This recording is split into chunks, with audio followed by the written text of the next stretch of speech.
I'm talking again to Emily Atkin, climate reporter for Think Progress, thinkprogress.org, on Twitter at @morwe. Yeah, it's a really infuriating and heartbreaking and really sad story. I'm going to move on to another ridiculous, horrible story. And this is, so we're talking about contamination from coal ash. You've actually been doing a lot of reporting when it comes to fracking that is occurring near schools. You actually have a couple of reports on it. So tell us, and again, this is, hydraulic fracturing. You and I have talked about it before on the show and the dangers of it. But right now, there are so many places where it's happening right by where children are going to school, and it's maddening. Tell us about it. Well, it's fascinating for me. The reason that I've been looking into fracking near schools is just because in my own reporting on fracking, I would say the biggest thing that I have found about it is that there's a lot about it that we don't know yet. There's a lot of things that we haven't done studies on in terms of how it affects health in the long term, and especially how it affects children's health. We've seen some studies linking fracking to air pollution or I've definitely reported on some studies that says if you live within a certain proximity of a well that's being fracked, you're this times more likely to develop respiratory problems.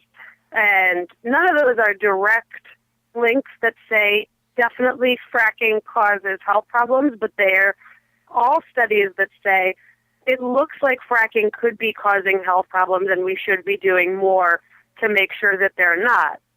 Yeah. And so that's been definitely the number one thing that I've found when reporting on fracking. So when I found out that there are a lot of fracking wells in very close proximities to schools around the country, that really sparked my interest, because I thought to myself, well, if we don't know what the effects are, then why are we putting it next to very vulnerable populations? So obviously we know why children are more vulnerable than others, but yeah. But so I decided to look into kind of what regulations were when it comes to fracking near school buildings. And again, just kind of like coal ash, they differ in every single state. They mostly just have to do with how far away fracking can be towards near buildings, and that varies state to state. In California, which my last article focused on, there are no regulations from school that require how far away fracking rigs and wells can be from schools. So basically, it can be however far away it wants. Companies don't have to give any notification to schools or parents or the kids that a well is going to go in, or that it's going to go near the school. And in California, there are over 350,000 kids going to school within a mile of an active oil and gas well right now. And a lot of those are fracked wells in California. And that goes on in a lot of states. California is an extreme example. Yeah, but you also write that the majority of those students in California, surprise, surprise, it's actually in poor communities and minority communities, correct? Oh yeah, that's a whole other thing. I mean, and that's something I didn't even expect going into this. When I decided to look into fracking near schools, I was, like I said before, I was really interested in the fact that we didn't have regulations surrounding how far away they should be from schools, from children, which are vulnerable populations. And then all of a sudden, looking into California, I started talking to people who were just like, yeah, and all of these here, a majority of them are in minority and low-income communities. And I was like, seriously? Yeah. So I didn't have any data to quantify that, though. So what I did was I was talking to people in one school district in particular, talking to them and, advocates there about how fracking near schools impacts minority and low-income communities differently than rich white communities. In rich white communities, when there's fracking near a school there, or fracking near anywhere in a rich white community, they kind of have the resources and the knowledge to make sure that, to put pressure on the companies to make sure that they're doing the cleanest operation possible.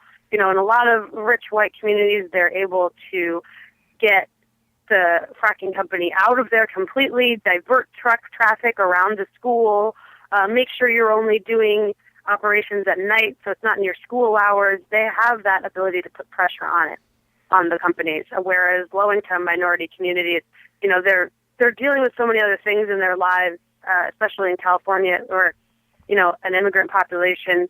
They're dealing with learning English. They're dealing with providing food for their families. They don't know where to go to a town meeting to discuss what's happening with fracking near their kids' schools. There's too much else going on for them. So I didn't have any data to quantify that until recently.